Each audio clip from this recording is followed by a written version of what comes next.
በህይወታችሁ በጣም ብዙ ነገር ተደራርቦባችሁ ያውቃል? አንድ ስትሉት ሌላኛው፣ ሌላኛውን ስትሉት ሌላ ታሪክ፣ ሴም ታይም በጣም ብዙ ነገር አንዳንዴ ህይወታችሁ ላይ ይፈጠራልና በቃ ያ ካቅማችሁ በላይ ከመሆኑ የተነሳ ተስፋ ሁሉ ትቆርጣላችሁ። በቃ ኮንትሮል ማድረግ አትችሉም። በቃ ይሄን ስትሉት ያኛው፣ ያኛውን ስትሉት እንደገና ሌላ ታሪክ እና ያኔ ነው ያላችሁን ነገር አሟጣችሁ ስትጨርሱ፣ አቅማችሁን ስትጨርሱ፣ ያኔ እግዚአብሔር ህይወታችሁ ላይ ይመጣል። ያኔ እግዚአብሔር ጣልቃ ይገባል። ልክ እኛ ስንጨርስ ነው እግዚአብሔር መስራት የሚጀምረው። አይገርማችሁ?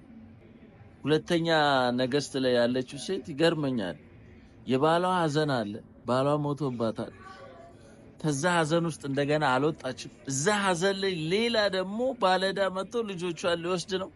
አስቡት። እንደዛ አይነት ከባድ ሐዘን ውስጥ እያለች እንደገና ደግሞ ሌላ ታሪክ፣ ሌላ ትኩሳት እና እንደዛ አይነት ሁኔታ ውስጥ ሆና ኤልሳ ጋር መጣ፣ ጮኸች ይላል። ኤልሳ ምንድን ነው እጅሽ ላይ ምን አለ? እጅሽ ላይ ምንድን ነው ያለው ብሎ ጠይቃል። በዚህ አይነት ሁኔታ ውስጥ ያላችሁ ነገሮች እላይ በላይ እየተፈጠረባችሁ ኦልሞስት ተስፋ ይቆርጣችሁ የራሳችሁን ነገር የጨረሳችሁ ከምትችሉት በላይ አትፈተኑም ያለ እግዚአብሔር በህይወታችሁ ጣልቃ ይገባል። የከበዳችሁ ነገር፣ ግራ የገባችሁ ነገር ላይ እግዚአብሔር ገብቶ ያላችሁ ምንድነው፣ እጃችሁ ላይ ያለው ምንድነው ብሎ ያባዘዋል እግዚአብሔር።